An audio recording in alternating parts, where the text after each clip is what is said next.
ಎಲ್ಲರಿಗೂ ನಮಸ್ಕಾರ. ತಮ್ಮ ಸೋಮ ಜ್ಯೋತಿರ್ಗಮಯ ಚಾನಲ್ಗೆ ತಮ್ಮೆಲ್ಲರಿಗೂ ಸ್ವಾಗತ. ಈ ದಿನ ನಾನು ಒಂದು ವೇದ ಕಾಲದ ಕಥೆಯನ್ನು ಹೇಳ್ತೀನಿ. ನನ್ನ ಹಿಂದಿನ ವಿಡಿಯೋದಲ್ಲಿ ಋಗ್ವೇದಕ್ಕೆ ಸಂಬಂಧಪಟ್ಟ ಒಂದು ಕಥೆಯನ್ನು ಹಾಗೆ ಅಥರ್ವಣ ವೇದಕ್ಕೆ ಸಂಬಂಧಪಟ್ಟ ಒಂದು ಕಥೆಯನ್ನು ಹೇಳಿದ್ದೆ. ಅದೇ ರೀತಿ ಈ ದಿನ ನಾನು ಸಾಮವೇದಕ್ಕೆ ಸಂಬಂಧಪಟ್ಟ ಒಂದು ಕಥೆಯನ್ನು ನಿಮ್ಮೆಲ್ಲರಿಗೂ ಹೇಳ್ತೀನಿ.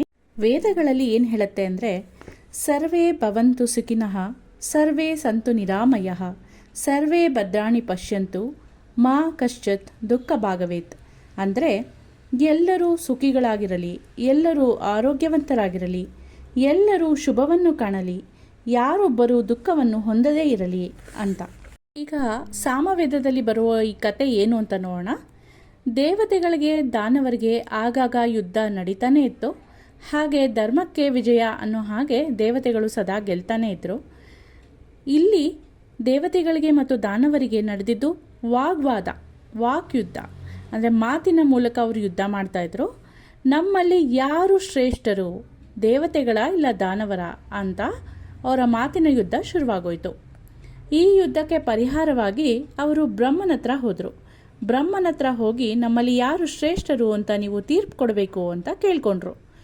ಬ್ರಹ್ಮ ಬಹಳ ಯೋಚನೆ ಮಾಡಿ, ಈಗ ನಾನು ಯಾರ ಪರವಾಗಿ ತೀರ್ಪು ಕೊಟ್ಟರು ಇನ್ನೊಬ್ಬರಿಗೆ ಅದು ಬೇಜಾರಾಗತ್ತೆ, ನನ್ನನ್ನು ಪಕ್ಷಪಾತಿ ಅಂತ ನಿರ್ಣಯಕ್ಕೆ ಬಂದ್ಬಿಡ್ತಾರೆ, ಆದ್ದರಿಂದ ನಾನು ಈಗಲೇ ಈ ತೀರ್ಪು ಕೊಡೋದು ಸರಿಯಲ್ಲ ಅಂತ ಯೋಚನೆ ಮಾಡಿ ಬ್ರಹ್ಮದೇವರು ಹೇಳ್ತಾರೆ ದೇವತೆಗಳಿಗೆ ಮತ್ತು ದಾನವರಿಗೆ, ನಾನೊಂದು ಪರೀಕ್ಷೆಯನ್ನು ಏರ್ಪಡಿಸ್ತೀನಿ.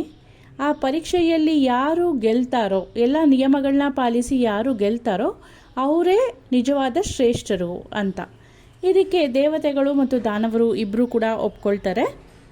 ಈಗ ಬ್ರಹ್ಮ ಪರೀಕ್ಷೆಗೆ ಎಲ್ಲ ತಯಾರಿಯನ್ನು ಮಾಡಿಕೊಂಡು ದೇವತೆಗಳಿಗೆ ಮತ್ತು ದಾನವರಿಗೆ ಹೇಳ್ತಾರೆ, ಒಂದು ದೊಡ್ಡ ಪಾತ್ರೆಯಲ್ಲಿ ಅವರು ಸಿಹಿಯಾದ ಲಡ್ಡುಗಳನ್ನ ತುಂಬಿ ಇಟ್ಟಿರ್ತಾರೆ.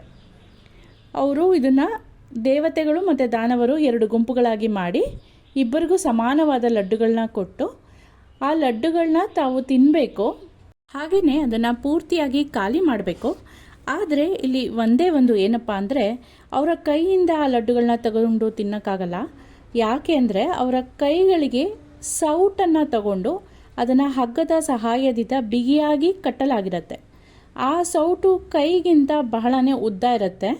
ಆ ಸೌಟನ್ನು ಕಟ್ಟಿರೋದ್ರಿಂದ ಅವ್ರನ್ನ ಕೈನ ಮಡಿಸೋದಕ್ಕೆ ಕೂಡ ಸಾಧ್ಯ ಇಲ್ಲ, ಅವರ ಬೆರಳನ್ನು ಉಪಯೋಗಿಸೋದಕ್ಕೆ ಸಹ ಸಾಧ್ಯ ಇಲ್ಲ. ಈ ರೀತಿಯಾಗಿ ಸೌಟು ಕಟ್ಟಿದ್ರೂ ಸಹ ಪ್ರತಿಯೊಬ್ಬರು ಲಾಡುಗಳನ್ನ ತಿಂದು ಮುಗಿಸ್ಬೇಕು ಅನ್ನೋದೇ ಬ್ರಹ್ಮನ ಪರೀಕ್ಷೆ ಆಗಿರುತ್ತೆ. ಈಗ ಮೊದಲು ದಾನವರಿಗೆ ಇದನ್ನು ಶುರು ಮಾಡೋಕ್ಕೆ ಹೇಳಲಾಗತ್ತೆ. ದಾನವರು ನಾ ಮುಂದು ತಾ ಮುಂದು ಅಂತ ಬಂದು ಪ್ರತಿಯೊಬ್ಬರು ಆ ಲಡ್ಡುಗಳನ್ನ ತೊಗೊಳಕ್ಕಾಗದೇ ಇದ್ದರೂ ತುಂಬ ಕಷ್ಟಪಟ್ಟು ಸೌಟಲ್ಲಿ ಲಡ್ಡುಗಳನ್ನ ಎತ್ತಿ ಮೇಲಕ್ಕೆ ಎಸೆದು ಅವರ ಅಗಲವಾದ ಬಾಯನ್ನು ತೆಗೆದು ಅದನ್ನು ಬಾಯಿಗೆ ಹಾಕೊಳ್ಳೋ ಪ್ರಯತ್ನದಲ್ಲಿರ್ತಾರೆ. ಯಾಕಂದರೆ ಕೈಯಿಂದ ಅದನ್ನು ಹಾಗೆ ತೊಗೊಂಡು ತಿನ್ನೋಕ್ಕಾಗೋದಿಲ್ಲ. ಆದ್ದರಿಂದ ಆ ಲಡ್ಡುಗಳನ್ನ ಮೇಲಕ್ಕೆ ಎಸೆದಾಗ ಆ ಲಡ್ಡು ಎಲ್ಲ ಅವ್ರ ಮುಖದ ಮೇಲೆ ಬಿದ್ದು, ಕಣ್ಮೇಲೆ ಬಿದ್ದು, ಕಿವಿಯೊಳಗೆಲ್ಲ ಬಿದ್ದು, ಹಾಗೆ ಲಡ್ಡು ನೆಲದ ಮೇಲೆ ಬಿದ್ದು ಎಲ್ಲ ಚೂರು ಚೂರಾಗಿ ಪೂರ್ತಿಯಾಗಿ ಅವ್ರ ಬಾಯಿಯೊಳಗಡೆದು ಹೋಗೋದಿಲ್ಲ. ಕೆಲವೆಲ್ಲ ಹಾಗೆ ಪಾತ್ರೆಯಲ್ಲೇ ಉಳ್ಕೊಂಡು ಬಿಡುತ್ತೆ. ಅಷ್ಟನ್ನು ಸಹ ಅವರು ಖಾಲಿ ಮಾಡೋದಕ್ಕಾಗೋದೂ ಇಲ್ಲ. ತುಂಬಾ ಕಷ್ಟಪಟ್ಟು ಹೇಗೋ ಅಲ್ಪ ಸ್ವಲ್ಪ ಲಡ್ಡುನ ಹಾಳು ಮಾಡಿ ಅಲ್ಪ ಸ್ವಲ್ಪ ಲಡ್ಡುನ ತಿಂತಾರೆ. ಈ ರೀತಿಯಾಗಿ ದಾನವರು ಇದರಲ್ಲಿ ಪರಿಪೂರ್ಣ ಹೊಂದೋದಕ್ಕೆ ಆಗೋದಿಲ್ಲ.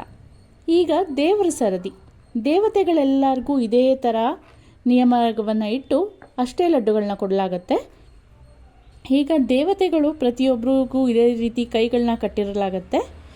ದೇವತೆಗಳಿಗೆ ಅರ್ಥ ಆಗುತ್ತೆ, ಈ ಸೌಟನ್ನು ಕಟ್ಟಿರೋದ್ರಿಂದ ತಮ್ಮ ಕೈಯಾರೆ ತಾವು ಲಡ್ಡುನ ಅಷ್ಟು ಸುಲಭವಾಗಿ ತಿಂದು ಮುಗ್ಸೋಕ್ಕಾಗಲ್ಲ ಅಂತ. ಆಗ ಅವರು ಒಂದು ನಿಮಿಷ ಯೋಚನೆ ಮಾಡಿ ತಮ್ಮ ಬುದ್ಧಿಯನ್ನು ಉಪಯೋಗಿಸ್ತಾರೆ.